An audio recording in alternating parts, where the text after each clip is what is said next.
All right. Hello, good evening, everybody. Before I dive into what I have prepared to say, I would like to quickly thank everyone for their time and generosity as we sit here today, enjoying these delicious meals with beautiful scenery. I would especially like to thank Becky Michael for allowing me the opportunity to speak today. My name is Danixia Ortiz. Most call me Danny, however, I am indifferent to either. Like my name, my upbringing and childhood was different from most. I come from a disadvantaged background and have overcome many adversities on my journey this far. I was raised in a low-class neighborhood in Reno, Nevada. I spent most of my living years in this city. My family consisted of my grandparents, my one little sister at the time, and myself. My mother was a part of my life, but oftentimes she spent her days hanging with the wrong crowd and getting into trouble. Her absence never seemed to affect me. I had my grandmother and she was all I needed. In March of 2014, I lost my grandmother to cancer. I remember sitting there as she took her last breath, and after that, every element of my body was numb, year after year. With the lack of a guardian, it was my mother's time to step up.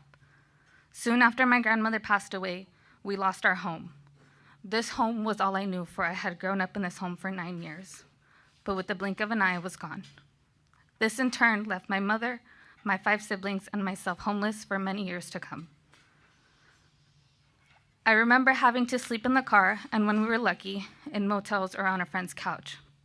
My mother became addicted to drugs and oftentimes would leave us alone for a few days. I was now a freshman in high school, and I realized that I could not keep going to school for the sake of my siblings.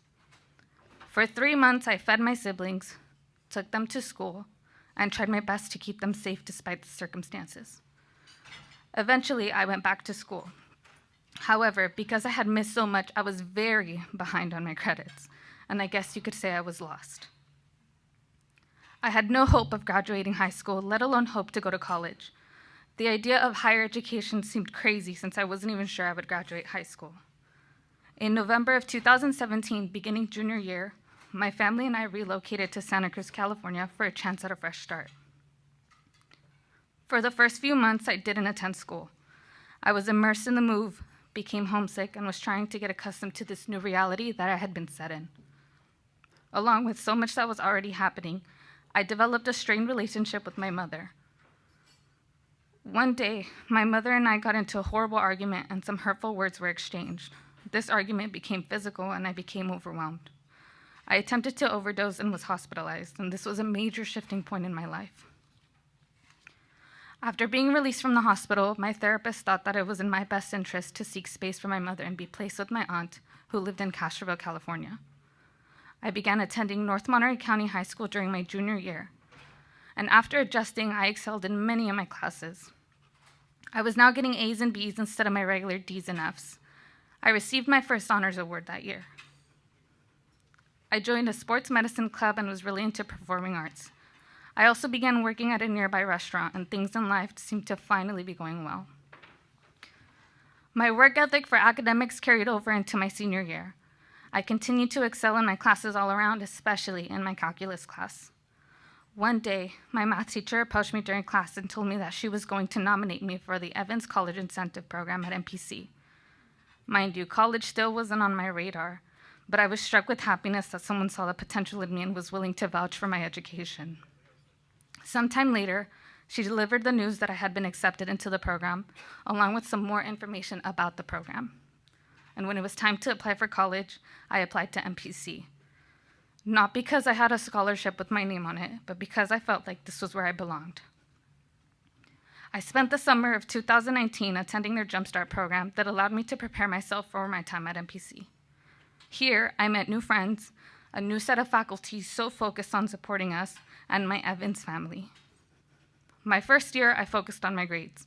I became a part of the EOPS program at MPC, where I met my mentors and was provided with a great amount of guidance in order to succeed in college. I am a first-generation student, so a lot of what I know now was because the staff at MPC helped pave my way. The financial support I got from the MPC Foundation meant I could buy my first car to get to school and back. I used to ride the bus, and because I had night classes, I often found myself getting home at 10 o'clock at night. I thought a car would be the safest investment to make with this funding, and it was. I was also able to set aside some money to pay for my first semester at San Jose State, and the required textbooks for my classes. During my second and final year at MPC, I was offered an internship from the MPC Foundation, where I focused on becoming a peer mentor for current and incoming Evans students with my partner, Daniel. I was able to help other first-generation students navigate their way through college and this new chapter of their lives. However, eventually, it was time to leave the Lobo Pack. I graduated from MPC in 2021 and received my Associates for Transfer in Administration of Justice. Recently, I transferred to San Jose State University with a major in criminology to pursue my bachelor's and a career in forensic investigations. Your generosity and my personal experiences have inspired me to help others and give back to the community. Because of my high school teacher, Ms. Tynan, and my college mentors, Daisy, Victor, and Juliana, I stand before you enabled with opportunity and fueled with motivation. But because of you, I am able to use that motivation to work towards a sense of purpose and security. You have allowed me to continue my education studying for something I feel so passionate about and have impacted countless others and myself with your kindness. Each and every one of you sitting here today has changed the life of a student for the better, and it is because of you that we continue to push and strive for the opportunity towards a better future. Thank you.